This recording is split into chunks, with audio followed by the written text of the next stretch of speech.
Meghan Markle will likely distance herself from Tyler Perry following the suit. Nice friend. Yeah, I know. No, this came out so fast. I'm like, wow. She didn't waste any time thinking about that. All Tyler Perry did was provide her an $18 million home to live in when they came to America. They didn't have any security. He provided her security and apparently a lot of shit in addition to that, like private plane use. And really? Knowing her, isn't she going to lean in hard to this and probably go against Tyler Perry? Well, when you hear what's coming, maybe. He did, I guess, loan them this mansion for quite a while when they came here. Security. He's Lilibet's Godfather.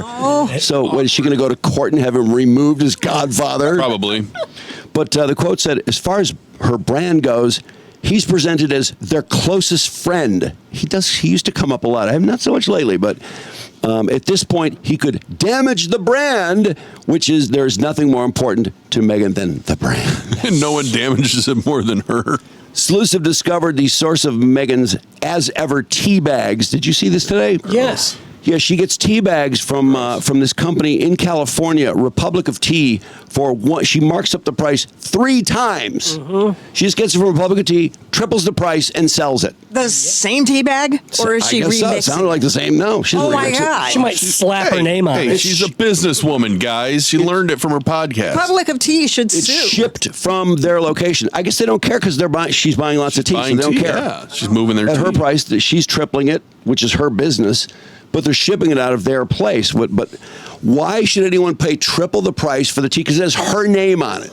Wow, what a grift. Yeah, it is a grift. I mean, it's sort of like the charity grift, is that you give all this money to them and then they give it to other charities and they get the credit for it. Yeah. Why would anyone do that? Yeah, but I don't get it's a tea bag that probably costs $10 too, or 10 cents.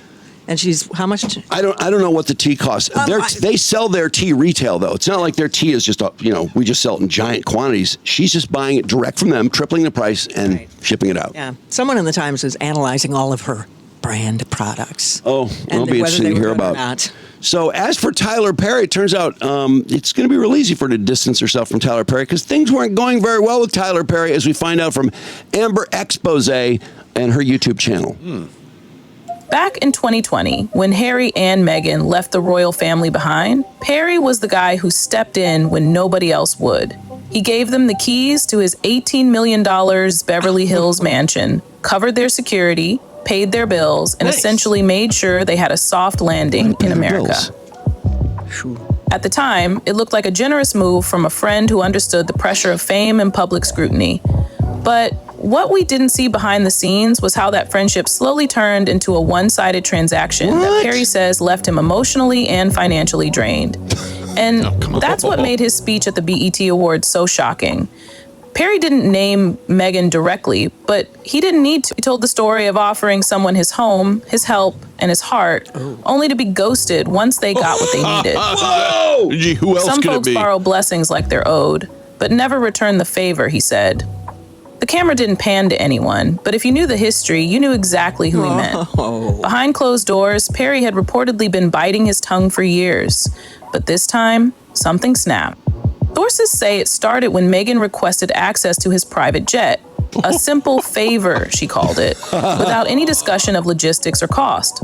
When Perry declined, not because he couldn't afford it, but because he felt used, Meghan allegedly lashed out.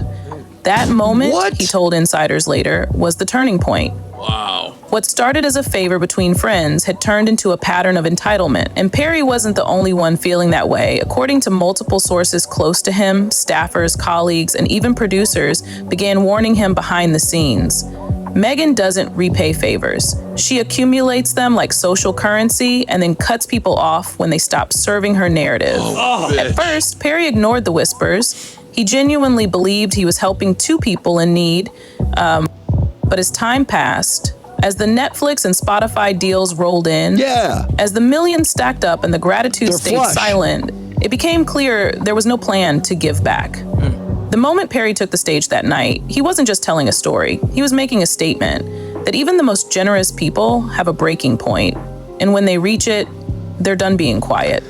Yep, Amber, isn't that incredible? Great job, Amber. Yeah. Amber goes on to talk about how Meghan was leveraging his name. She was dropping his name like in pitches, implying that he was an investor possibly. Wow.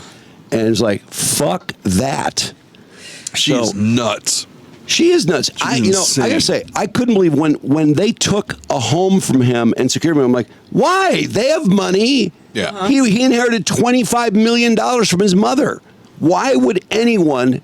I mean, that's just stupid. And wouldn't you go above and beyond to kind of repay him and never ask for anything else, much less a private plane? No, I would think they wouldn't accept it. I would think they'd say, "Oh no, we have money, what?" I mean, he's a royal. No, he's used to that. Me. He's used to getting something for nothing. She's not. Yeah. I mean, that's something she learned really fast. But can you imagine? He gives her a home, or them a home, security, and then she says, "Oh, by the way, can I borrow your private jet?" What?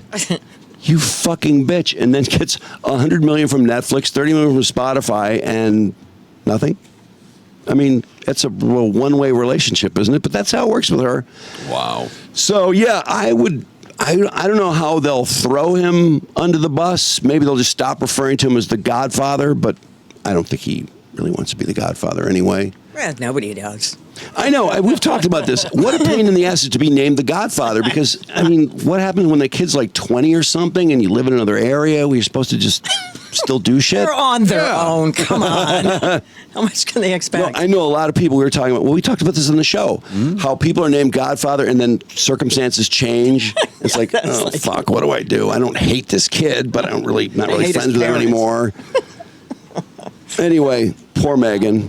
She got, I didn't hear about this either. Did you guys hear about her getting dissed at the BET Awards? No, not at all.